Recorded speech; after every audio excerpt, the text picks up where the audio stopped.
Hello student, welcome back to my channel Samrat के student. मेरा नाम आकाश। मेरे प्यारे विद्यार्थियों, जितने बच्चे 2023 बोर्ड एग्जाम देने वाले हैं उनके लिए वीडियो बहुत ही ज्यादा इंपॉर्टेंट है। मेरे प्यारे बच्चों, सभी महत्वपूर्ण प्रश्न मैं लेकर आ गया हूँ आप लोगों को साइंस का, ठीक है। और साइंस के एक भी प्रश्न आप लोगों को बचेगा नहीं, और वो भी साइंस में आप लोगों का सिर्फ केमिस्ट्री है। आज वीडियो में केमिस्ट्री सभी खत्म, जितने क्वेश्चन केमिस्ट्री के हैं सभी क्वेश्चन में लेकर आ गया हूँ। एक एक आप लोगों को पॉइंट आप लोगों को समझाने वाला हूँ। अब बहुत सिंपल मैं आप लोगों का परिभाषा लिख के लेके आया हूँ, वो भी एग्जाम्पल सहित। तो वीडियो को लाइक कर देना, 5,000 टारगेट हमने लाइक रखा है, ठीक है। और ईमानदारी से आप लोगों को लाइक करके ही वीडियो आप लोगों को देखना है। केमिस्ट्री के सभी आप लोगों के इंपॉर्टेंट क्वेश्चन खत्म एक ही वीडियो में। इसके बाद केमिस्ट्री का कोई वीडियो देखने की जरूरत ही नहीं पड़ेगी आप लोगों को। इसी वीडियो के जितने क्वेश्चन सबको लिखना और इसी को रिवाइज करके एग्जाम में पहुंच जाना। हर साल पूछे जाने वाले प्रश्न मैं आप लोगों को बता रहा हूँ, और डेट भी लिख के लेकर आया हूँ मैं। जैसा कि पहला प्रश्न मैं स्टार्ट करता हूँ यहाँ से, और पूरा समझिएगा, पूरा फोकस आप लोग समझने में रखिएगा।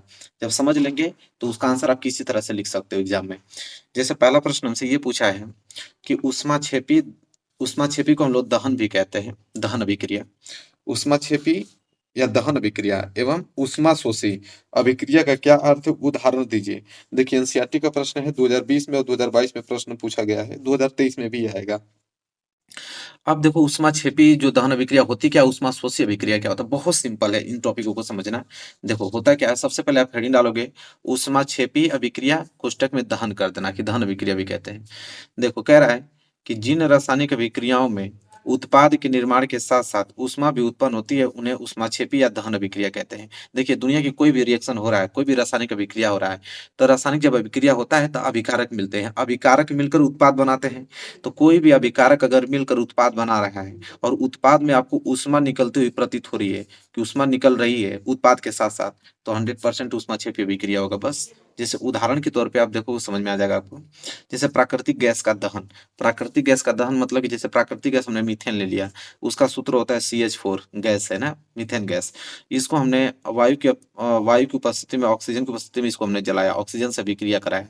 जब ऑक्सीजन से अभिक्रिया कराया तो देखो कार्बन डाइऑक्साइड बना, गैस, और आपका जल बना, और उसी के साथ ऊष्मा भी निकल रही है। तो देखो ये क्या है, अभिकारक। अभिकारक मिलकर क्या बनाते हैं, उत्पाद। ये सब क्या है, उत्पाद। और उत्पाद के साथ साथ देखो ऊष्मा निकल रही है, तो ऊष्मा निकल रही है उत्पाद के साथ साथ, तो आपको कौन सा है, ऊष्माक्षेपी अभिक्रिया है। तो वही चीज था ना, कि जिन रासायनिक अभिक्रियाओं में उत्पाद के निर्माण के साथ साथ ऊष्मा भी उत्पन्न होती है, देखो ऊष्मा भी उत्पन्न होती है, उन्हें हम ऊष्माक्षेपी या दहन अभिक्रिया कहते हैं। उदाहरण भी पूछा था, उदाहरण भी हमने बता दिया। ठीक है, नोट कर लो इसको, एक कॉपी, पतली सी कॉपी बना लो, केमिस्ट्री का नोट कर लो, अब उसी को रिवाइज करके एग्जाम में पहुंच जाइएगा। ठीक है, चलो अगला प्रश्न देखो क्या है। मतलब प्रश्न क्या, उष्मा शोषी अभिक्रिया भी पूछा था ना, तो उष्मा छेपी तो हो गया, उष्मा शोषी क्या होता है, जस्ट उसका उल्टा होता है। देखो उष्मा शोषी अभिक्रिया ये होता है कि जिन रासायनिक अभिक्रियाओं में ऊर्जा अवशोषित होती है, मतलब पहले ही ऊर्जा को सोख लिया जाता है, उन्हें उष्मा शोषी अभिक्रिया कहते हैं। जैसे उदाहरण के तौर पे, जैसे नाइट्रोजन क्या, हमने ऑक्सीजन के साथ अभिक्रिया कराया तो नाइट्रोजन ऑक्साइड बना, लेकिन यहाँ पे उष्मा खर्च हो रही है, तो माइनस लगा दिया हमने। तो जिसमें ऊर्जा खर्च होती है, ऊर्जा अवशोषित होती है, उसे हम उष्मा शोषी बोलते हैं। उष्मा शोषी मतलब उष्मा को सोखने वाला, तो सोखने वाला मतलब कि अवशोषित करेगा तभी तो सोखेगा उसको। बस याद हो गया आप लोगों का। तो उष्मा शोषी अभिक्रिया भी समझ में आ गया आप लोगों को। इधर उष्मा छेपी, तो यही आप लोगों का क्वेश्चन पूछता है कि उष्मा छेपी एवं उष्मा शोषी अभिक्रिया का क्या अर्थ, उदाहरण दीजिए। 4 नंबर के लिए प्रश्न आएगा, एक भी पॉइंट आप लोग छोड़िएगा मत, पूरा लिख के पूरे अंक लेकर आना है आप लोगों को। चलिए अगला प्रश्न देखते हैं, प्रश्न नंबर दूसरा। देखो यह प्रश्न आप लोगों का 7 नंबर और 6 नंबर के लिए पूछा जाता है। लास्ट में जो दीर्घ उत्तरीय प्रश्न आते हैं, ये दीर्घ उत्तरीय प्रश्न के लिए आता है। अगर इसको आपने समझ लिया तो इससे छोटे छोटे प्रश्न आप आसानी से कर पाओगे, क्योंकि प्रश्न ही ऐसा है कि रासायनिक अभिक्रिया किसे कहते हैं या कितने प्रकार की होती है, उदाहरण सहित समझाइए। जितने भी रासायनिक अभिक्रिया होती है सब हम लोग को बताना है इसमें, कि रासायनिक अभिक्रिया किसे कहते हैं, पहले तो ये बताना है, ये कितने प्रकार की होती है, उदाहरण सहित समझाना है। 2019 में, 20 में, 22 में प्रश्न पूछा गया है। सबसे पहले तो हम लोग जानेंगे कि रासायनिक अभिक्रिया होती क्या है। आप हेडिंग डालोगे रासायनिक अभिक्रिया, लिखोगे कि जब एक या एक से अधिक पदार्थ परस्पर अभिक्रिया करके नए पदार्थ बनाते हैं तो ऐसी अभिक्रिया रासायनिक अभिक्रिया कहते हैं। कह रहा है कि जब एक या एक से अधिक पदार्थ, ठीक है, कम से कम 2 या 2 से अधिक पदार्थ होना चाहिए, ठीक है, और वह अभिक्रिया कर कर एक नए पदार्थ का निर्माण करेंगे तो ऐसी अभिक्रिया रासायनिक अभिक्रिया कहते हैं। उदाहरण से और क्लियर हो जाएगा, जैसे मैग्नीशियम और हाइड्रोक्लोरिक अम्ल।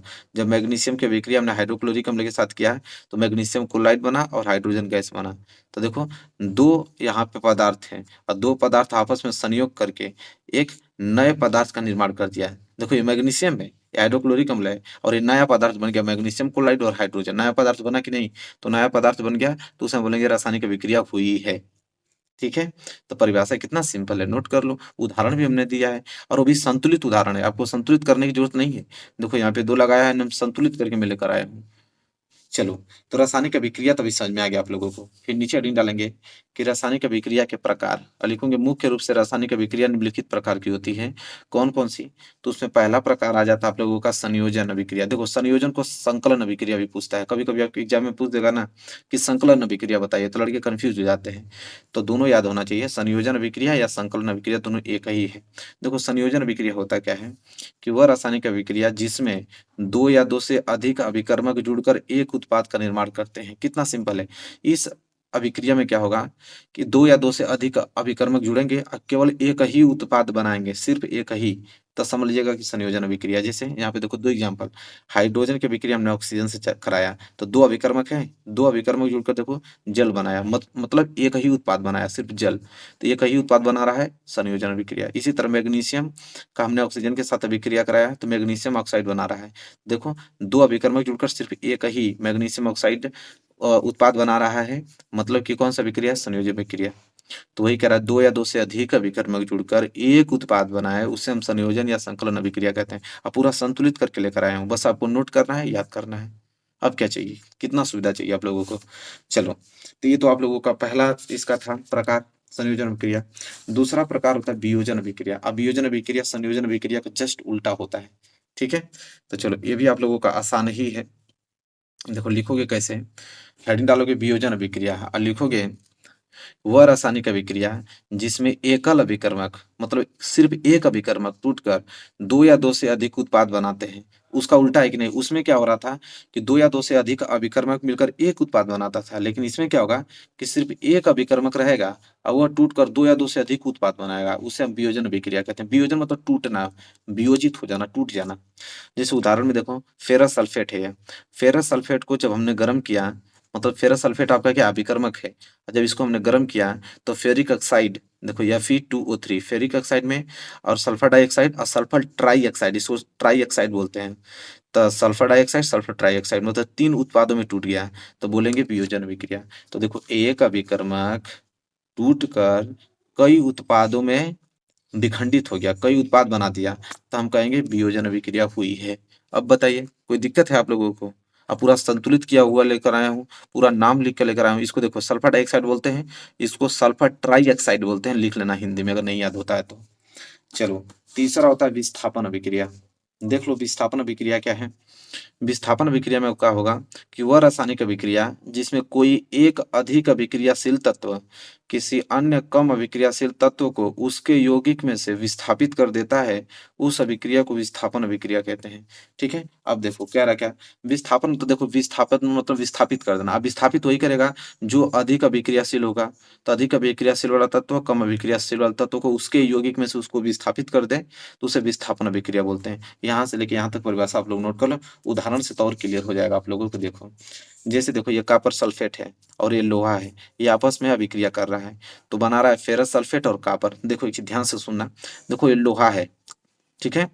अब लोहा क्या कर रहा है कि लोहा जब अभिक्रिया कर रहा है कॉपर सल्फेट से, तो लोहा जैसे कॉपर सल्फेट से अभिक्रिया कर रहा है, तो देखो कॉपर को यहाँ पे अलग कर दिया, मतलब लोहा अधिक अभिक्रियाशील है, तभी तो कॉपर को अलग कर दिया। तो देखो अधिक अभिक्रियाशील तत्व कम अभिक्रियाशील तत्व को उसके यौगिक में से, मतलब कॉपर सल्फेट में से ही कॉपर को अलग कर दिया, और ये जो लोहा है सल्फेट के साथ मिलकर फेरस सल्फेट बना लिया। तो उदाहरण क्लियर है कि नहीं? बिल्कुल। आइए आप लोगों का संतुलित, बिल्कुल संतुलित है, संतुलित करने की आवश्यकता ही नहीं है। तो वही कह रहा है कि अधिक अभिक्रियाशील वाला तत्व कम अभिक्रियाशील वाला तत्व को उसके यौगिक में से उसको विस्थापित कर देता है, विस्थापन अभिक्रिया कहलाता है। और उदाहरण भी हमने आप लोगों को बता दिया। क्लियर हो गया ना? चलो चौथा देखो, ये है आप लोगों का द्विविस्थापन अभिक्रिया। द्विविस्थापन अभिक्रिया क्या होता है कि वह रासायनिक अभिक्रिया जिसमें अभिकारकों के बीच आयनों का आदान प्रदान होता है। ठीक है, अब आयनों का आदान प्रदान कैसे होगा देखो, जैसे उदाहरण में ये आपका सोडियम सल्फेट है, एक्वस के फॉर्म, एक्वस मतलब होता है जलीय विलयन, मतलब जल में घुला हुआ है, ये आपका सोडियम सल्फेट है।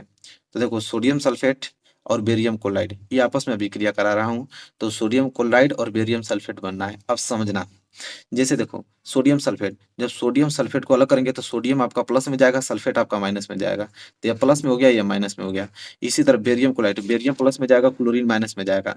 ठीक है, तो अब देखो ये सोडियम आपका प्लस में था, ठीक है, और क्लोरीन आपका माइनस में था, तो यह प्लस इस माइनस के साथ मिलकर प्लस आयन अब माइनस आयन, ठीक है, दोनों मिलकर सोडियम क्लोराइड बना लिया है। और यहाँ पे SO4 माइनस में था, अब बेरियम प्लस में था, तो यह माइनस और यह प्लस बेरियम सल्फेट बना दिया। तो मतलब आयनों का आदान प्रदान हो रहा है कि नहीं? तो वह रासायनिक अभिक्रिया जिसमें विकारकों के बीच आयनों का आदान प्रदान होता है, उस प्रकार की अभिक्रिया जो बनती है उसे हम द्विविस्थापन अभिक्रिया कहते हैं। यही आप लोगों का प्रकार है रासायनिक अभिक्रिया का। ठीक है, 4 प्रकार हमने पूरा डिटेल में आप लोगों को बता दिया और समझ में भी आ गया होगा, एक एक पॉइंट आप लोगों को इतना अच्छे से हमने समझाया है। तो मेरे प्यारे बच्चों नोट कर लो। चलो अगला प्रश्न देखते हैं और उसको समझते हैं। चलिए मेरे प्यारे बच्चों अगला प्रश्न देखो, अगला प्रश्न को अच्छे तरीके से समझो। क्या है कि ये प्रश्न बहुत ज्यादा इंपॉर्टेंट है कि विरंजक चूर्ण, देखो विरंजक चूर्ण को हम बोलते हैं ब्लीचिंग पाउडर। तो पूछ रहा है ना कि विरंजक चूर्ण ब्लीचिंग पाउडर का रासायनिक नाम और उसका गुण भी बताइए और उसका उपयोग लिखिए। देखिए प्रश्न बहुत ज्यादा इंपॉर्टेंट, देखिए 2013 में, 15 में, 17 में, 18 में, 20 में प्रश्न पूछा गया है।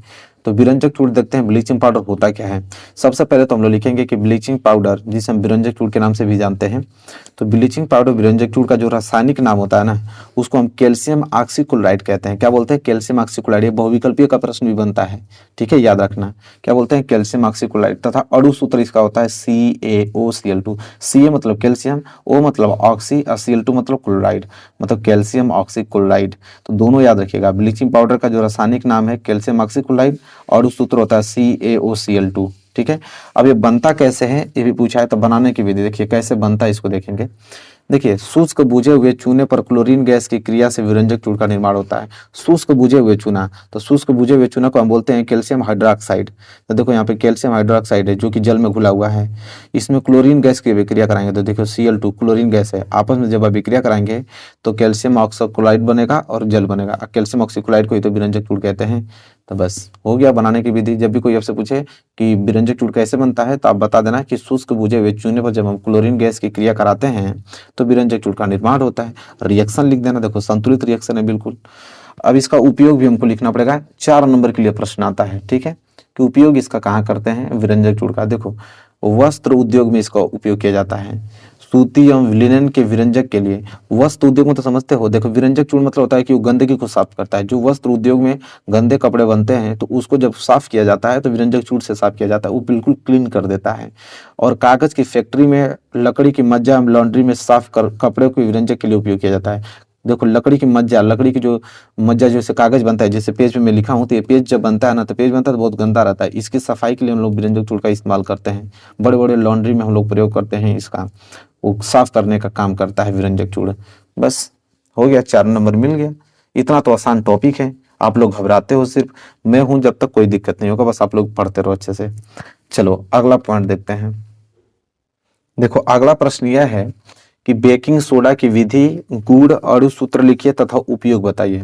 तो हम लोग देखेंगे कि बेकिंग सोडा जो होता है, ठीक है, तो बेकिंग सोडा का गुण क्या होता है, अणु सूत्र क्या होता है तथा उपयोग, जैसे हम लोग विरंजक चूर्ण का देखें। ये भी प्रश्न 2014 में, 15 में, 17 में, 18 में, 19 में, 20 में प्रश्न पूछा गया है।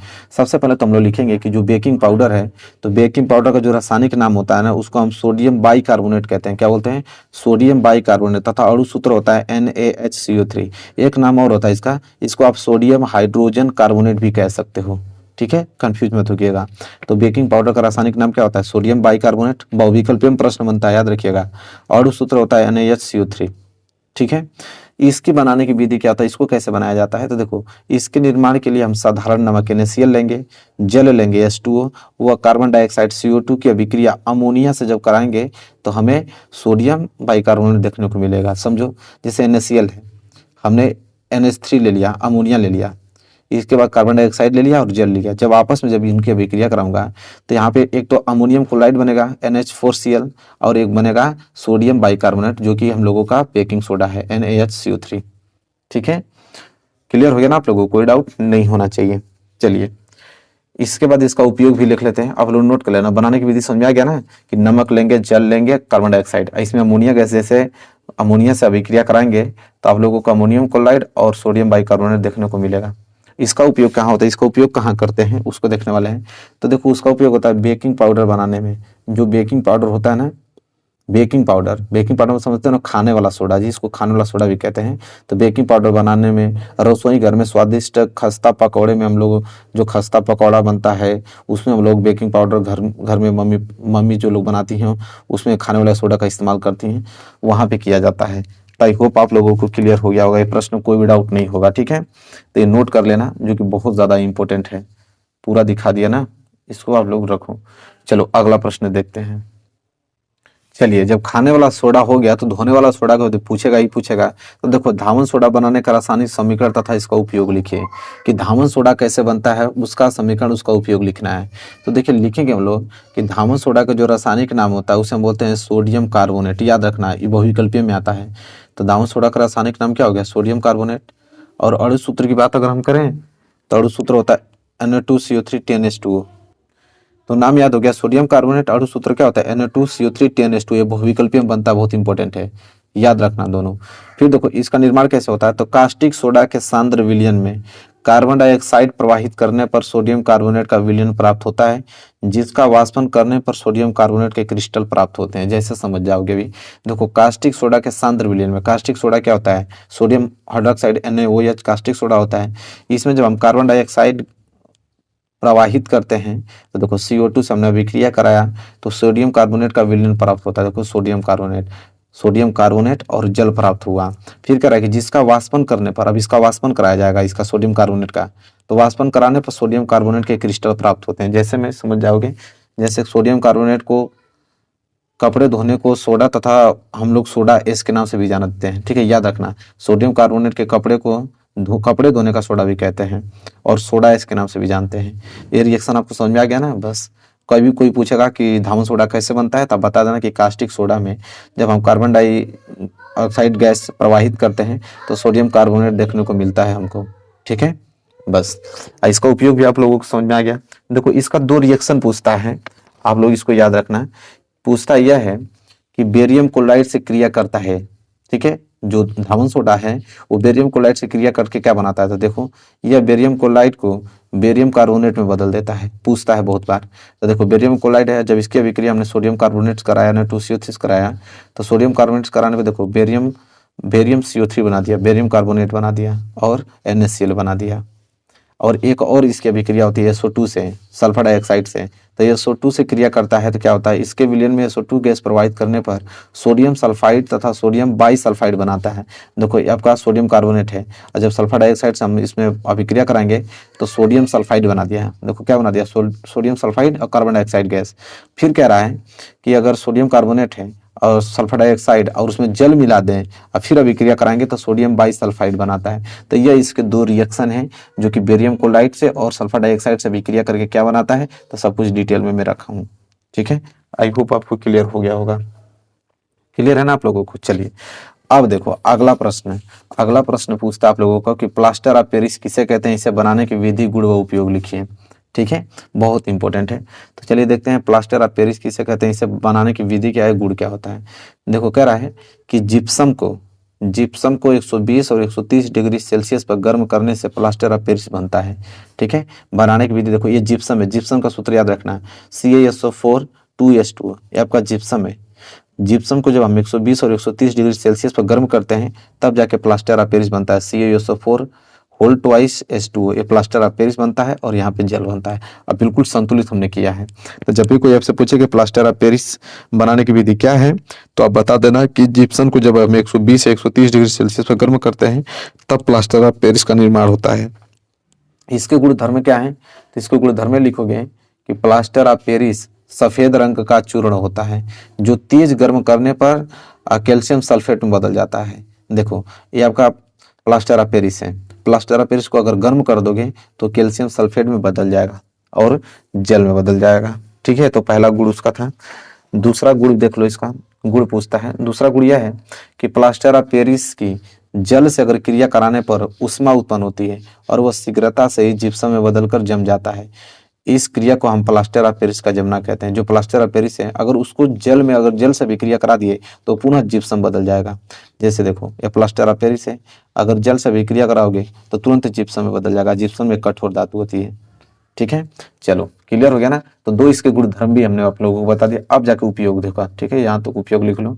उपयोग क्या है यहाँ पे कि इसका उपयोग करते हैं शल्य चिकित्सा में प्लास्टर करने पे। शल्य चिकित्सा मतलब जब हड्डी उड्डी टूट जाती है तो वहाँ पे प्लास्टर ऑफ पेरिस का इस्तेमाल करते हैं। पहले की मूर्तियाँ और खिलौने जो बनाए जाते थे वो प्लास्टर ऑफ पेरिस से ही बनाए जाते थे। ठीक है, तो ये सारी चीजें आपको याद होनी चाहिए। जितना क्वेश्चन बता रहा हूँ ना सब बस नोट कर लो, अब बढ़िया से पढ़ लो, एक प्रश्न बाहर नहीं जाएगा, मेरा वादा है। चलो अगला प्रश्न देखते हैं। चलो मेरे प्यारे बच्चों, अगला प्रश्न देखो। अगला प्रश्न सबसे ज्यादा इंपॉर्टेंट है, क्या है उसको नोट करो कि विद्युत रासायनिक श्रेणी की परिभाषा लिखिए और दो अनुप्रयोग लिखिए। ठीक है, बहुत इंपॉर्टेंट है। देखो 16 में, 20 में, 22 में प्रश्न पूछा गया है। विद्युत रासायनिक श्रेणी पूछता है कि विद्युत रासायनिक श्रेणी की परिभाषा लिखो और उसका उपयोग भी लिखो। तो देखो कैसे लिखोगे। सबसे पहले आप लिखोगे कि धातुओं की सक्रियता श्रेणी, जिसे हम विद्युत रासायनिक श्रेणी भी कहते हैं, तो धातुओं की सक्रियता श्रेणी वह सूची है, देखो कह रहा वह सूची है जिसमें धातुओं को क्रियाशीलता के अवरोही क्रम में व्यवस्थित किया जाता है। विस्थापन के प्रयोगों के बाद निम्न श्रेणी को विकसित किया गया है जिसे सक्रियता श्रेणी कहते हैं। देखो कितना सिंपल है। जो भी धातु होता है ना, तो धातुओं की सक्रियता की जांच होती है और धातुओं की सक्रियता में क्या होता है कि उसकी अभिक्रियाशीलता के रूप में अवरोही क्रम में, घटते हुए क्रम में लिखा गया है और उस घटते हुए क्रम की सीरीज जो बनाई गई है उसी को हम बोलते हैं सक्रियता श्रेणी। जैसे समझ में आ जाएगा, पहले यहाँ तक नोट कर लो।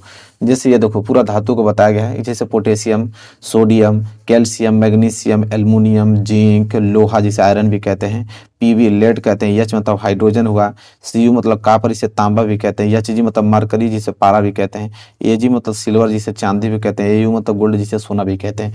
तो ये सक्रियता श्रेणी बनाई गई है। देखो ये आपका अवरोही क्रम, घटते क्रम है, जैसे ऊपर से जैसे जैसे नीचे होगी सक्रियता घटती जाएगी। देखो सबसे अधिक अभिक्रियाशील है, जो सबसे ऊपर है ना वो सबसे अधिक अभिक्रियाशील है, उसकी सक्रियता सबसे ज्यादा, जैसे पोटेशियम की सबसे ज्यादा है, उससे कम सोडियम के, उससे कम कैल्शियम के, उससे कम मैग्नीशियम के, उससे कम एल्युमिनियम के, ऐसे करते करते सबसे कम गोल्ड की है। मतलब जैसे जैसे नीचे आओगी तो अभिक्रियाशीलता घटती जाएगी। देखो लिखा है ना, सबसे कम अभिक्रियाशीलता है, बीच में घटती अभिक्रियाशीलता है, ऊपर सबसे बड़ी अभिक्रियाशीलता, मतलब सबसे अधिक जो अभिक्रियाशीलता है। तो यही आप लोगों की धातुओं की सक्रियता श्रेणी है। और यही सक्रियता श्रेणी आपको एग्जाम में बनाना पड़ेगा, याद रखना। ये पूरे सक्रियता श्रेणी को याद कर लो। और इसे जब रिएक्शन करते हैं इसी से आप लोगों का विस्थापन अभिक्रिया होता है। जो अधिक अभिक्रियाशील वाला तत्व होता है कम अभिक्रियाशील वाला तत्व को हटा देता है। जैसे यहाँ पे मैं कहूँगा सिल्वर। अब सिल्वर से अधिक अभिक्रियाशील कौन है? तो सिल्वर से अधिक अभिक्रियाशील जो उससे ऊपर जितने भी दिखाई दे रहे हैं सब इससे अधिक अभिक्रियाशील हैं, और उससे नीचे जो गोल्ड है वो कम अभिक्रियाशील है सिल्वर से। तो याद रखना आप लोग, ठीक है। और इसका हमसे अनुप्रयोग भी पूछा है ना, दिख रहा है ना आप लोगों को अच्छे से।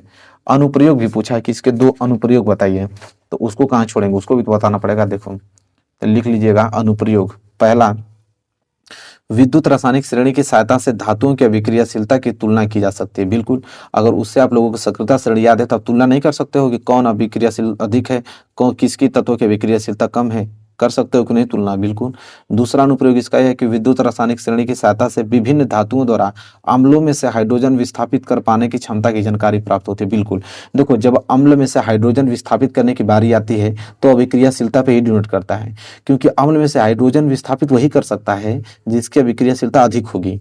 ठीक है, तो इस सक्रियता श्रेणी से हम दो अनुप्रयोग कर सकते हैं। दो पूछा था हमने, दोनों बता दिया आप लोगों को। चलिए, तो ये भी प्रश्न आप लोगों को बिल्कुल क्लियर हो गया होगा। चलिए अगला प्रश्न देखते हैं। देखिए मेरे प्यारे बच्चों, यह प्रश्न बहुत ज्यादा इंपॉर्टेंट है। पूछता है कि मिश्र धातु किसे कहते हैं। मिश्र धातु किसे कहते हैं? कापर की दो प्रमुख मिश्र धातुओं के नाम, संघटक व उपयोग दीजिए। देखिए 2013 में, 14 में, 16 में, 18 में प्रश्न पूछा गया है। तो चलिए देखते हैं कि मिश्र धातु किसे कहते हैं। और कापर की दो मिश्र धातुओं के नाम भी पूछा है, संघटक भी पूछा है, उसका उपयोग भी पूछा है, हम तो डिटेल में पूछा है, सब कुछ हम लोग बताएंगे। सबसे पहले लिखेंगे कि जब दो या दो से अधिक धातुओं को एक निश्चित अनुपात में मिलाकर पिघलाया जाता है। कह रहा है कि जब दो या दो से अधिक धातु रहेगा उसको एक निश्चित अनुपात में, फिक्स अनुपात में तब मिलाकर उसे हम पिघलाते हैं तो ये धातुएं परस्पर मिल जाती हैं। और ये धातुएं क्या होती हैं? मिल जाती हैं और एक समांग मिश्रण बनाती हैं। और ऐसे मिश्रण को ही हम क्या कहते हैं? मिश्र धातु कहते हैं। कह रहा है कि जब दो या दो से अधिक धातुओं को एक फिक्स रेशियो में जब मिलाते हैं तो ये जो आप लोगों का मिश्रण होता है ये बिल्कुल मिल जाता है, पिघल जाता है और ये समांग मिश्रण का निर्माण करता है। और ऐसे मिश्रण को ये मिश्र धातु कहते हैं। सिंपल। कह रहा है इन मिश्र धातुओं के जो भौतिक गुण होते हैं वो मूल धातुओं के भौतिक गुणों से बिल्कुल क्या होते हैं? भिन्न होते हैं, बिल्कुल अलग होते हैं। उदाहरण के लिए जैसे आप समझ सकते हो, जैसे मिश्र धातु पीतल है, तो मिश्र धातु पीतल जिसमें दो भाग तांबा का है और एक भाग जस्ता का होता है। 2 भाग तांबा का और 1 भाग जस्ता से मिलकर आपका पीतल बनता है। देखो तांबा जो है जस्ता की अपेक्षा अधिक कड़ा होता है। मिश्र धातु बनाते समय यदि विभिन्न धातुओं को धीरे धीरे हम लोग क्या करें, गर्म किया जाए और फिर उन्हें धीरे धीरे ठंडा होने दिया जाए तो नरम मिश्र धातु प्राप्त होगा।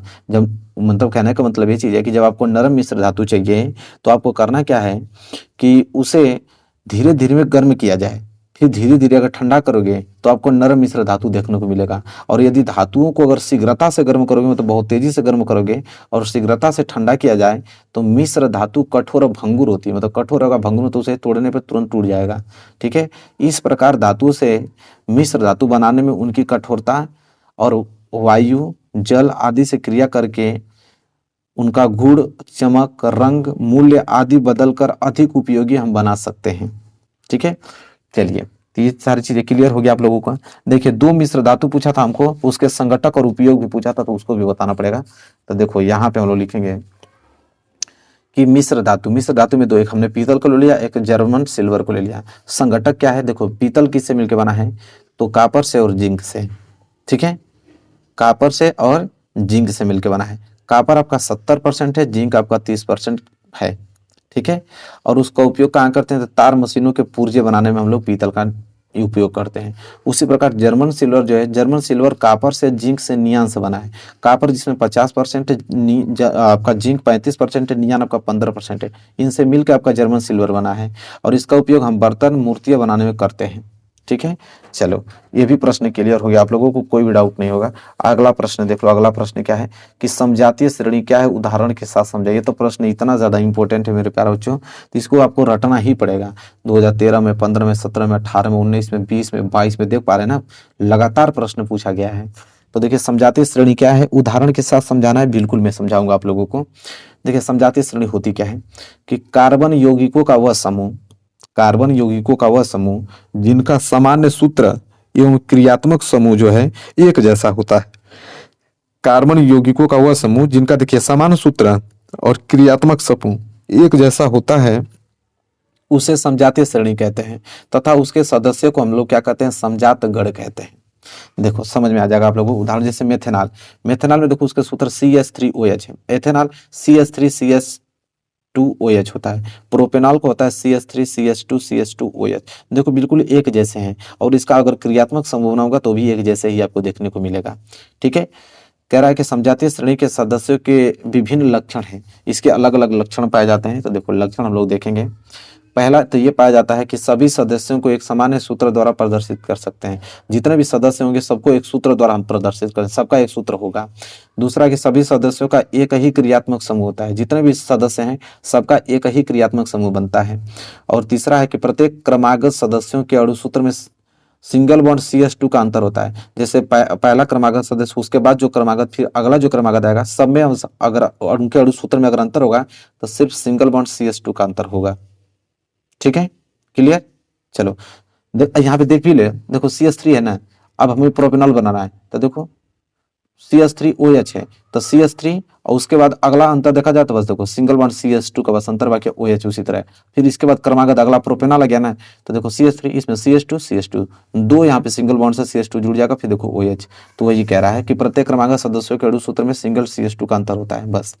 और चौथा कि प्रत्येक क्रमागत सदस्यों के अणु भार में 14 म्यू का अंतर होता है, 14 म्यू का अंतर होता है। हर एक अगले सदस्य के अगर अणु भार की बात करें तो अणु भार में कितना का अंतर होता है, 14 म्यू, ये म्यू है, म्यू का अंतर होता है। बस इसको नोट कर लो और इस प्रश्न को याद कर लेना किसी कीमत पे। ये प्रश्न बहुत ज्यादा इंपॉर्टेंट है मेरे प्यारे बच्चों। चलो ये भी प्रश्न आप लोगों को अच्छे तरीके से क्लियर हो गया होगा। अगला प्रश्न देखते हैं। चलिए देखिए मेरे प्यारे बच्चों, अगला प्रश्न में अगर मैं आप लोगों को बात करूं, देखो अगला प्रश्न सबसे ज्यादा इंपॉर्टेंट है। आप देख सकते हो 2013, 14, 15, 16, 17, 18, 19, 20, 22। और ये प्रश्न इतना ज्यादा सिंपल है कि फ्री में नंबर 4 नंबर तो फ्री में उठा ले जाओगे कि प्रतिस्थापन अभिक्रिया पर संक्षिप्त टिप्पणी लिखिए। प्रतिस्थापन अभिक्रिया कितना सिंपल है, हेडिंग डालोगे प्रतिस्थापन अभिक्रिया, लिखोगे कि वे अभिक्रियाएं जिनमें किसी कार्बनिक अणु के किसी एक से अधिक परमाणु या परमाणु समूह का किसी अन्य परमाणु या परमाणु समूह के द्वारा प्रतिस्थापन हो जाता है, प्रतिस्थापन अभिक्रिया कहलाता है। सिंपल देखो, उदाहरण के तौर पे मैं आप लोगों को बताता हूँ, क्लियर हो जाएगा। जैसे अगर हम मीथेन की क्रिया अगर सूर्य के धुंधले प्रकाश की उपस्थिति में क्लोरीन गैस से कराते हैं तो इसके एक एक करके चारों H परमाणु क्लोरीन द्वारा प्रतिस्थापित हो जाते हैं। जैसे यहाँ पे देखो CH4 है, ये मीथेन है, क्लोरीन गैस की अभिक्रिया हम करा रहे हैं सूर्य के प्रकाश में, वो भी धुंधले प्रकाश में, ज्यादा धूप नहीं है, धुंधले प्रकाश में करा रहे हैं। तो देखो CH3 Cl और HCl बन रहा है, मतलब H जो हाइड्रोजन के 4 परमाणु है सब में बढ़ जाएंगे। देखो 3 इसमें बढ़ गया और 1 इसमें बढ़ गया, बस यही प्रतिस्थापन अभिक्रिया होती है। कितना सिंपल है। या तो आप ये कर सकते हो प्रतिस्थापन अभिक्रिया में कि अधिक अभिक्रियाशील वाला तत्व कम अभिक्रियाशील वाला तत्व को विस्थापित कर देता है। इतना भी सिंपल आप लोग परिभाषा लिख के लिख सकते हो। प्रतिस्थापन अभिक्रिया का मतलब ही होता है, हमने बताया था आप लोगों को, विस्थापन अभिक्रिया प्रतिस्थापन एक ही होता है। प्रतिस्थापन मतलब प्रतिस्थापित कर दे, एक स्थान से दूसरे स्थान पे कर दे। ठीक है, तो नोट कर लेना इसको, कितना सिंपल है, इसको तैयार कर लेना। देख रहे हो कितना सिंपल है, और 4 नंबर के लिए एग्जाम में प्रश्न पूछे जाते हैं। अगर हम आगे बात करें तो अगला प्रश्न सबसे ज्यादा इंपॉर्टेंट है और ये आपके 6 नंबर के लिए प्रश्न आता है। अब प्रश्न यह है कि मेंडलीफ का आवर्त नियम तथा इस सारणी की 2 विशेषताएं लिखें। ये तो 100% एग्जाम में आएगा कि मेंडलीफ के आवर्त नियम और इसके सारणी की 2 विशेषताएं लिखे। 15 में, 17 में, 19 में, 20 में, 22 में प्रश्न पूछा गया है। तो इसको आप लोग किसी कीमत पे तैयार करना, नोट्स बनाते चलना, मैं बता रहा हूँ आप लोगों को। देखो पहले तो आप हेडिंग डालोगे मेंडलीफ का आवर्त नियम, लिखोगे कि इस नियम के अनुसार तत्वों के जो भौतिक और रासायनिक गुण हैं उनके परमाणु भारों के आवर्ती फलन होते हैं। अर्थात इसका कहने का मतलब ये चीज है कि तत्वों को उनके परमाणु भारों के बढ़ते क्रम में रखने पर समान गुण वाले तत्वों पर नियमित अंतराल के बाद आते हैं। ठीक है, कह रहा है कि अगर तत्वों को अगर उनके परमाणु भारों के अनुसार अगर बढ़ते क्रम में रख दिया जाए तो समान गुण वाले तत्व जो हैं उनके नियमित अंतराल के बाद आते रहते हैं। और इसकी विशेषता की अगर हम बात करें, इसको हटाता मैं हूँ, विशेषता की बात करें तो विशेषता में लिखेंगे पहला हेडिंग कि तत्वों के गुणों के अध्ययन में सुविधा, कि क्या विशेषता है इसकी आवर्त सारणी की मेंडलीफ की। तो देखो पहला तो ये विशेषता है कि तत्वों के जो गुण हैं उनमें अध्ययन करने की बहुत ज्यादा सुविधा है। कैसे, ये देखो मेंडलीफ की जो मूल आवर्त सारणी से तत्वों के जो भौतिक तथा रासायनिक गुण हैं, तो रासायनिक गुणों का अध्ययन सरल हो गया है। जो उन्होंने आवर्त सारणी बनाया है उससे हम लोग तत्वों के जो भौतिक गुण हम लोग रासायनिक गुण देखेंगे उससे बिल्कुल सरल हो गया है। चूंकि किस लिए सरल हो गया मैं बताता हूँ, चूंकि समान गुण वाले तत्वों को एक ही समूह में रखा गया है। अब जितना भी समान वाले गुण हैं सबको एक ही समूह में रख दिया गया है, तो हम लोग उससे पता कर पाएंगे क्या इनमें भौतिक गुण सेम पाए जाएंगे, इनमें रासायनिक गुण सेम पाए जाएंगे, उससे बहुत सरल होगा। और सभी मिक्स कर देंगे तो सबको हम लोगों को छांटना पड़ेगा, इसलिए उन्होंने बहुत ज्यादा सुविधा बना दिया है। अतः किसी समूह के किसी एक तत्व के अध्ययन से उस समूह के अन्य तत्वों के गुणों का पर्याप्त सीमा तक ज्ञान हो जाता है। मतलब कहता है कि कोई अगर एक तत्व का अगर आपने अध्ययन कर लिया तो उससे रिलेटेड आप सभी तत्वों के ज्ञान, आप उसके भौतिक गुणों को आप पर्याप्त कर सकते हो, उसके ज्ञान को आप जांच सकते हो। क्योंकि सभी समान तत्व वाले ही भौतिक गुण अगर एक समूह में रहेगा तो एक को जानकारी हो जाएगा, तो सभी जानकारी नहीं कर लोगे। तो बिल्कुल ये अच्छा पहला हेडिंग था तत्वों गुणों के अध्ययन में सुविधा। दूसरा हेडिंग डालोगे कि तत्वों का सही परमाणु भार ज्ञात करने में सहायता। तो उनकी जो मेंडलीफ की आवर्त सारणी है उससे किसी भी तत्व की एग्जैक्ट आप परमाणु भार ज्ञात कर सकते हो, एकदम रियल।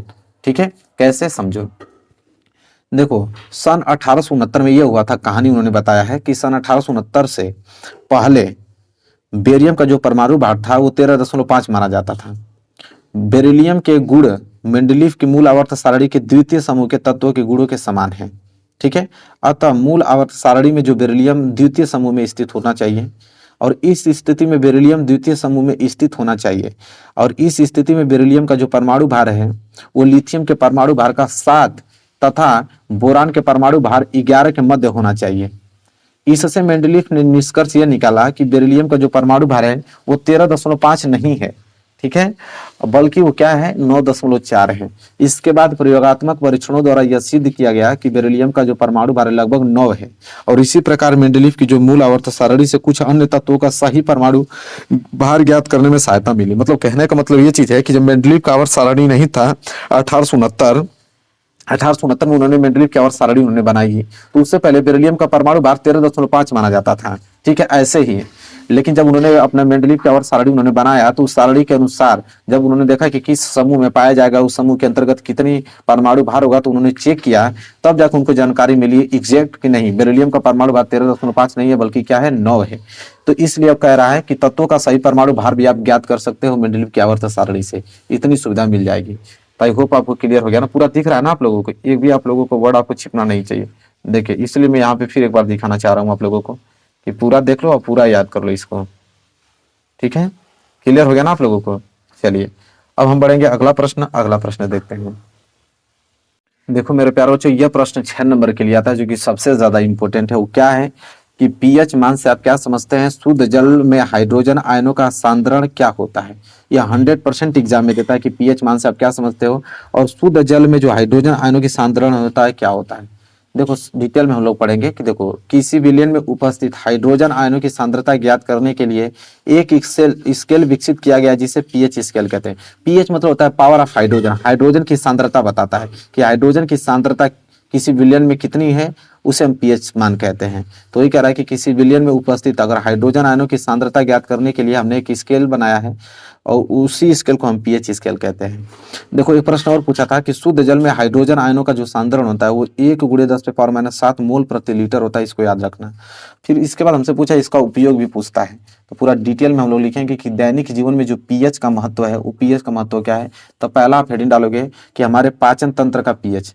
देखो अब इसका मतलब पूरा डिटेल में समझना आप लोग कि हमारे उदर मतलब हमारे पेट में स्थित HCl अम्ल भोजन के पाचन में सहायक होता है। देखो हमारे पेट में HCl अम्ल पाया जाता है, वो HCl अम्ल हमारे पाचन में क्या होता है, सहायता करता है। और अधिक मात्रा में HCl का उत्पादन उदर में गंभीर दर्द व जलन उत्पन्न कर देता है। कह रहा है कि अगर वही HCl की जो मात्रा है हमारे पेट में अधिक बढ़ जाती है तो वहां पे वो हमारे पेट में जलन पैदा करने लगेगा, दर्द पैदा करने लगेगा, जिसमें मुक्त होने के लिए प्रति अम्ल लेना पड़ेगा। प्रति अम्ल मतलब जो अम्ल का विपरीत हो, अम्ल मतलब अम्ल का क्षारक, क्योंकि अम्ल की मात्रा अगर बढ़ रही है तो उसको कंट्रोल क्षारक ही कर सकता है। ठीक है, तो उसी को प्रति अम्ल कहते हैं। प्रति अम्ल मतलब कि अम्ल का उल्टा क्षारक ही होगा। तो कह रहा है कि इसी प्रकार अगर पेट में दर्द होने लगेगा तो हम प्रति अम्ल का उपयोग करेंगे। जैसे हम लोग इनो ले लेते हैं, वो अब क्षारीय पाया जाता है, तो जब भी देखोगे ना पेट में दर्द होता है तो हम लोग इनो ले लेते हैं, तो वो उदासीन कर देता है। तो वही चीज है, कह रहा है कि यह HCl की अधिक मात्रा को अभिक्रिया द्वारा उदासीन कर देता है। वही चीज बताया हूँ।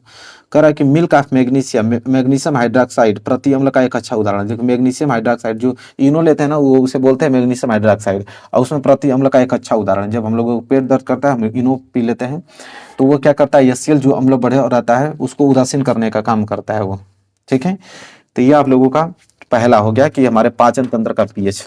दूसरा उपयोग इसका ये होता है, मतलब दैनिक जीवन में इसका महत्व देखें तो पीएच परिवर्तन के कारण दंत क्षय मतलब दंत जो हमारा दांत है उसका क्षरण होने लगता है। कैसे समझो, देखिए कह रहा है कि मुंह के पीएच का मान 5.5 से कम अर्थात अधिक अम्लीय होने पर दांतों का क्षय प्रारंभ हो जाता है। कह रहा है कि अगर जो हमारे मुंह का जो पीएच मान है, तो हमारे मुख का पीएच मान जो होता है 5.5 होता है। कह रहा है कि अगर इससे अगर पीएच मान कम होगा तो अम्लीयता की जो मान है बढ़ जाएगी, और अम्लीयता बढ़ जाएगी तो आपके दांतों का क्षरण होने लगता है। और कह रहा है कि दांतों की सुरक्षा के लिए दांतों पर हम कैल्शियम फास्फेट का इनेमल होता है, जो हमारा दांत होता है, दांत की जो बाहरी परत होती है उसको इनेमल कहते हैं, और उसकी जो निचली परत होती है उसके जस्ट पीछे उसको डेंटिन परत कहते हैं। तो कह रहा है कि जो इनेमल परत होता है उसका क्षरण होने लगता है, जैसे कैल्शियम फास्फेट बहुत कठोर पदार्थ का बना होता है। तो कह रहा है कि इनेमल क्षरण होने लगता है, जिसका पीएच मान 5.5 से कम होने पर संक्षारण हो जाता है। कह रहा है कि पीएच मान अगर 5.5 से कम होगा तो इनेमल परत का क्या होने लगेगा, क्षरण होने लगा, उसका संक्षारण होने लगेगा। उचित दंत मंजन के प्रयोग द्वारा दंत क्षय को रोका जा सकता है। कह रहा है कि उचित दंत मंजन मतलब कि अच्छे दंत मंजन का प्रयोग करके हम लोग इस दंत क्षय को रोक सकते हैं। चलो तीसरा यह होता है कि पशुओं एवं पौधों द्वारा उत्पन्न रसायनों से आत्मरक्षा। अब ये क्या है, देखो मधुमक्खियों के डंक में अम्ल होता है, जो मधुमक्खी अगर काट लेती है तो आपको चढ़ने लगता है शरीर में। तो कह रहा है कि मधुमक्खियों के डंक में अम्ल होता है, जो इसके द्वारा काटने पर यह हमारे शरीर में प्रविष्ट कर जाता है, और जिससे हम जलन व दर्द का अनुभव होता है। देखो डंक मारे गए स्थान पर अगर हम बेकिंग सोडा जैसे दुर्बल क्षार लगाने से आराम मिलता है। इसी प्रकार कई अन्य जंतुओं से हम उचित उपचार द्वारा आत्मरक्षा कर सकते हैं। कह रहा है इसका कहने का मतलब है कि मधुमक्खी के डंक में अम्ल होता है, और जैसे वो मधुमक्खी आपको काटती है तो आपके शरीर में जलन होने लगता है, और वहां पे अगर आप बेकिंग सोडा अगर लगा देते हो तो बेकिंग सोडा आपका क्या होता है, दुर्बल क्षारीय होता है, और दुर्बल क्षारीय होने से क्या करेगा कि उस अम्ल को उदासीन कर देगा, तो आपका दर्द करना जलन करना बंद कर देगा। ठीक है। और लास्ट आप देखोगे कि पौधों में पीएच मान का क्या महत्व है, तो उसको देखोगे। देखो पौधों में पीएच मान क्या होता है कि कई पौधों से हानिकारक अम्लों का स्राव होता है। बहुत सारे ऐसे पौधे हैं कि जिसमें हानिकारक अम्ल निकलता है, जैसे मेटल का पौधा। तो मेटल का पौधा में अम्ल होता है, तो ये लिखा है कि मेटल का एक शाकीय पौधा है। इसके पत्तों में डंकनुमा बाल होते हैं, उसके जो पौधे में बाल जैसे निकले संरचना होती है, जो तंतु के, जो अगर मनुष्य के शरीर से छू जाने पर डंक जैसा दर्द होते हैं, क्योंकि इसके बालों में मेथनोइक अम्ल का स्राव होता है। और इससे उत्पन्न दर्द को दूर करने के लिए डाक के पौधे का पत्ते रगड़कर किया जाता है। कह रहा है कि एक मेटल का पौधा होता है और उस पे बाल जैसी संरचना होती है, उसमें आप लोगों का अम्ल पाया जाता है, ठीक है। और यह जो मेथनोइक अम्ल पाया जाता है, अगर यह आप लोगों के शरीर में टच होता है तो आप लोगों का जलन महसूस होने लगता है। और जस्ट मेटल जहाँ पौधा रहेगा उसके जस्ट बगल में आप लोगों को डाक का भी पौधा देखने को मिलेगा। अगर आपको दर्द जलन हो रहा है तो डाक के पौधे को निकाल कर वहाँ पे रगड़ दोगे तो आप लोगों का सही हो जाएगा, क्योंकि डाक पौधे में आप लोगों का क्षारीय प्रकृति पाई जाती है, और क्षारीय प्रकृति हम लोग को क्या कर देता है, उदासीन कर देता है। तो पूरा नोट कर लो, यह था प्रश्न बहुत ज्यादा इंपॉर्टेंट। आई होप आपको क्लियर हो गया होगा, बहुत इंपॉर्टेंट था। चलो अगला प्रश्न देखते हैं। देखो मेरे प्यारे बच्चों, ये 2-2 नंबर के लिए, 4 नंबर के लिए प्रश्न आपके एग्जाम में 100% पूछा जा सकता है कि निम्न पदों का वर्णन कीजिए तथा प्रत्येक को एक एक उदाहरण दीजिए। ठीक है, जैसे में पूछेगा कि संचारण किसे कहते हैं, विकृत गंधिता कैसे कहते हैं। संचारण पे 2 नंबर देगा और विकृत गंधिता पे 2 नंबर देगा। 4 नंबर के लिए प्रश्न पूछा जाएगा आपके एग्जाम में। तो सबसे पहले आप हिंट डालोगे संचारण, और संचारण में लिखोगे कि जब कोई धातु अपने आसपास अम्ल, आर्द्रता आदि के संपर्क में आती है तब यह संचारित होती है, और इस प्रक्रिया को संचारण कहते हैं। चांदी के ऊपर काली परत व तांबे के ऊपर हरी परत चढ़ना संचारण के प्रमुख उदाहरण है। समझिए क्या करा है कि कोई भी धातु है, अगर वो धातु अपने आसपास, उसके अगर आसपास अम्ल है या आर्द्रता, नमी है या पानी के संपर्क में आ जाता है, तब धीरे धीरे वो क्या होने लगता है, संचारित होने लगता है। और इस प्रक्रिया को ही हम संचारण कहते हैं। जैसे चांदी, चांदी को अगर खुला छोड़ दोगे, चांदी अगर पानी के संपर्क में आ जाएगा, अम्ल के संपर्क में आ जाएगा, तो उस पर काली परत चढ़ने लगती है। और तांबा है, तांबे के ऊपर अगर छोड़ दोगे तो हरित परत चढ़ने लगेगा। ठीक है, लोहा है, लोहा पे आप लोग देखते हो लोहा संचारित होने लगता है वायु के संपर्क में, नमी। जैसे साइकिल आप लोगों की है, साइकिल लोहा की बनी है, साइकिल अगर बरसात में ऐसे ही 4-5 दिन छोड़ दोगे तो वो संचारित होने लगेगा। ठीक है, तो ये संचारण है। ठीक है, उदाहरण भी हमने बता दिया कि चांदी के ऊपर काली परत चढ़ना और तांबे के ऊपर हरी परत चढ़ना संचारण के प्रमुख उदाहरण है। इसी प्रकार आप देखो कि विकृत गंधिता किसे कहते हैं। ठीक है, देखो विकृत गंधिता में लिखोगे कि जब वसा और तेल तथा उनमें बनाए गए खाद्य पदार्थों वायु की ऑक्सीजन से क्रिया करके ऑक्सीकृत हो जाते हैं। कह रहा है कि वसा और तेल, तेल वसा युक्त पदार्थ जो बनते हैं, जैसे मिठाई हुआ, जो तेल में तली हुई चीजें होती हैं, उनसे जो भी खाद्य पदार्थ बनता है, अगर वह वायु की उपस्थिति में आ गई तो वायु में क्या है, ऑक्सीजन, अगर ऑक्सीजन से अभिक्रिया कर ली तो ऑक्सीकृत हो जाती है। ऑक्सीकृत तो ऑक्सीजन उसमें जुड़ जाता है, और ऑक्सीजन अभिक्रिया करके उनमें एक विशेष गंध आने लगती है, और इनका स्वाद भी क्या हो जाता है, खराब हो जाता है। और इस प्रक्रिया को हम विकृत गंधिता कहते हैं। जैसे अचार है और मुरब्बा, ये अचार जो मुरब्बा जो आप लोग देखते हैं, तेल वसायुक्त पदार्थ होते हैं, इनको अगर खुले में छोड़ देंगे वायु में तो वो खराब हो जाती है। विकृत गंधिता का प्रमुख उदाहरण, जैसे कोई भी तली हुई चीज है, ठीक है, जैसे आप लोग चिप्स वगैरह खाते हो, तो चिप्स वगैरह देखोगे उसको खुला छोड़ दोगे ना, तो ऑक्सीजन अगर उसके साथ अभिक्रिया कर लेगा तो उसके रंग और गंध में पूरा का पूरा परिवर्तन कर देगा, वो खराब हो जाएगा स्वाद में। ठीक है, और गंध भी अब उसमें से आने लगी, उसी को विकृत गंधिता कहते हैं। तो ये दोनों पॉइंट आप लोग अच्छे तरीके से लिख लेना और अच्छे तरीके से याद कर लेना। ठीक है, बहुत ज्यादा इंपॉर्टेंट है मेरे प्यारे बच्चों, और वेरी वेरी मोस्ट इंपॉर्टेंट है। चलो यहाँ पे अब अगला प्रश्न देखते हैं।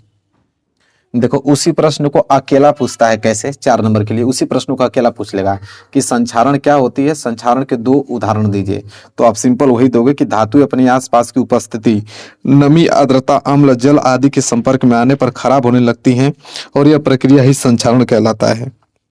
उदाहरण में जैसे लोहे पर जंग लगना, चांदी के गहनों पर काले रंग की परत चढ़ना। ठीक है, बस 4 नंबर ले गए फ्री में। तो ऐसे ऐसे प्रश्न आपके एग्जाम में बनेंगे जो कि अब बहुत इंपॉर्टेंट, तुरंत कर डालोगे। तो देखो अभी इस प्रश्न को मैं समझाया हूं तो आप बस नोट कर लो। अगला प्रश्न इंपॉर्टेंट है जो कि आपके एग्जाम में पूछा जाता है, क्या है कि श्वसन को ऊष्माक्षेपीय अभिक्रिया क्यों कहते हैं। जो श्वसन है, श्वसन मतलब क्या होता है, सांस लेने की नहीं कह रहा है। श्वसन मतलब ये होता है कि जो आप खाना खाते हो तो खाना आपके पेट में जाकर ग्लूकोज के फॉर्म में जुड़ जाता है। ग्लूकोज के फॉर्म में जुड़ जाता है, जब ऑक्सीजन लेते हो तो वो ऑक्सीजन आपके ग्लूकोज से जुड़कर वहां पे उस प्रक्रिया को हम श्वसन कहते हैं। देखो सांस लेना को स्वच्छ श्वास कहते हैं। जो सांस आप लोग लेते हो छोड़ते हो उसको स्वच्छ श्वास कहते हैं। ये श्वसन अलग है, समझो। श्वसन को ऊष्माक्षेपीय विक्रिया क्यों कहते हैं, वर्णन कीजिए। तो देखो समझो, एक एक पॉइंट समझना। देखो जब हम भोजन ग्रहण करते हैं तो वह सूक्ष्म कणों में विभाजित हो जाता है। कोई भी भोजन लोग खाते हैं तो छोटे छोटे टुकड़ों में विभाजित हो जाता है, और इन कणों में मौजूद जो कार्बोहाइड्रेट्स हैं वे हमारे कोशिका तक पहुंचते हैं, और साथ ही वहां श्वास द्वारा ली गई ऑक्सीजन भी पहुंचती है। ठीक है, जब हम लोग सांस लेते हैं तो उस ऑक्सीजन भी पहुंचती है वहां पे। और अंततः अंत में यह होता है कि श्वसन की प्रक्रिया में ऑक्सीजन और ग्लूकोज की रासायनिक अभिक्रिया से ऊर्जा का निर्माण होता है। जब हम ऑक्सीजन और ग्लूकोज आपस में जुड़ता है तो वहां पे देखोगे तो ऊर्जा का निर्माण होता है, और ऊर्जा भी एक प्रकार का ऊष्माक्षेपीय होगा, इसलिए श्वसन को ऊष्माक्षेपी कहते हैं।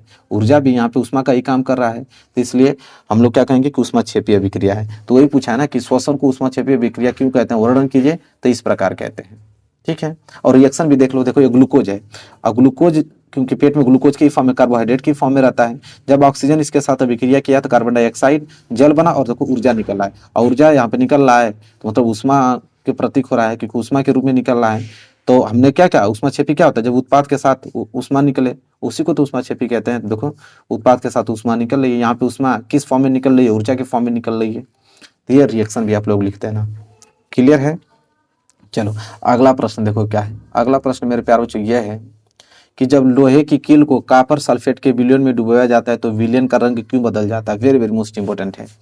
तो चलो देखते हैं कि जब लोहे की कील को अगर कॉपर सल्फेट के विलयन में डुबोया जाता है तो विलयन का रंग क्यों बदलता है। तो लिखोगे कि जो लोहे की कील को अगर कॉपर सल्फेट के विलयन में डाला जाता है तो निम्न विक्रिया होती है। अब समझना, देखो ये लोहा है और एक कॉपर सल्फेट है। जब इसके विलयन में लोहा को डालेंगे तो देखो करेगा क्या कि लोहा अधिक अभिक्रियाशील है, कॉपर कम अभिक्रियाशील है। तो अभिक्रियाशील हो रहा था तो कम अभिक्रियाशील को यहाँ पे विस्थापित कर दिया, और यह फिर लोहा सल्फेट के साथ अभिक्रिया करके आयरन सल्फेट बना दिया। तो वही चीज लिखा है कि यह विस्थापन अभिक्रिया है जिसमें जो फेरस सल्फेट का निर्माण होता है। देखो ये फेरस सल्फेट का निर्माण होता है जिसका रंग कैसा होता है, हल्का होता है, जबकि कॉपर सल्फेट का रंग नीला होता है। तो पहले कॉपर सल्फेट का रंग नीला था, और इसमें अगर हमने लोहा को डुबोया तो फेरस सल्फेट बन गया, फेरस सल्फेट हल्का रंग का हो गया। बस तो यही तो प्रश्न था कि जब लोहे की कील को हम कॉपर सल्फेट के विलयन में डुबोते हैं तो उसका विलयन का रंग क्यों बदल जाता है। तो इस प्रकार आप लिख सकते हो। ठीक है, आई होप आपको क्लियर हो गया होगा, क्योंकि बहुत ज्यादा इंपॉर्टेंट है। चलो इसको हटा देता हूँ। अब अगला जो प्रश्न आपको याद करना है, ये वाला प्रश्न पूछता है कि वायु में जलाने से पहले मैग्नीशियम रिबन को साफ क्यों किया जाता है। कह रहा है कि जो मैग्नीशियम रिबन है अगर उसको आप वायु की उपस्थिति में जला रहे हो तो उसको साफ क्यों करते हो। तो हम लोग उत्तर लिखेंगे कि मैग्नीशियम जो है बहुत ही क्रियाशील धातु है। जब हम इसे खुले में रख देते हैं तो इसकी बाहरी सतह जो है वातावरण की ऑक्सीजन से क्रिया करके मैग्नीशियम ऑक्साइड की परत बना लेती है, और मैग्नीशियम ऑक्साइड की यह परत काफ़ी स्थिर होती है और ऑक्सीजन के साथ मैग्नीशियम की पुनः प्रतिक्रिया को रोकती है, और इस परत को हटाने के लिए रिबन को रेत माल द्वारा साफ किया जाता है। अब समझने का प्रयास करिए। तो नोट हो गया ना, नोट कर लो, समझो। देखो मैग्नीशियम अधिक अभिक्रियाशील, देखो ये जैसे मैग्नीशियम है और मैग्नीशियम अधिक अभिक्रियाशील है। अगर इसको मैं वायु की उपस्थिति में इसे खुला छोड़ दूंगा तो इस पे धातु ऑक्साइड, ठीक है, धातु मैग्नीशियम ऑक्साइड की इस पे परत जम जाएगी। तो ऑलरेडी इस पे परत जमी हुई है, और जब इसको मैं जलाऊंगा तो ऑलरेडी वो ऑक्सीजन के साथ अभिक्रिया कर चुकी है, तो दोबारा जब ऑक्सीजन की अभिक्रिया कराऊंगा तो करेगी नहीं करेगी। तो इसलिए रेत माल से पहले उस जो ऑक्साइड की परत पहले से जमी हुई है उसको साफ करेंगे, इसके बाद जब इसको जलाएंगे तब जाके उसके साथ अभिक्रिया करेगी। तो यही पॉइंट था। आई होप आपको क्लियर हो गया होगा मेरे प्यारे बच्चों। इतना ही पॉइंट आप लोगों के पूरे केमिस्ट्री में सारे प्रश्न थे, सभी करा दिया। एक क्वेश्चन बाहर से नहीं जाएगा, लिखित बता रहा हूँ आप लोगों को, बस आप लोग अच्छे से पढ़ो। तो मेरे प्यारे विद्यार्थी, वीडियो कैसी लगी है, वीडियो अच्छी लगी तो लाइक कीजिएगा, चैनल पे ना तो चैनल को सब्सक्राइब करके बेल आइकन को प्रेस कर लेना। मिलेंगे एक प्यारे से नेक्स्ट वीडियो में, तब तक के लिए धन्यवाद।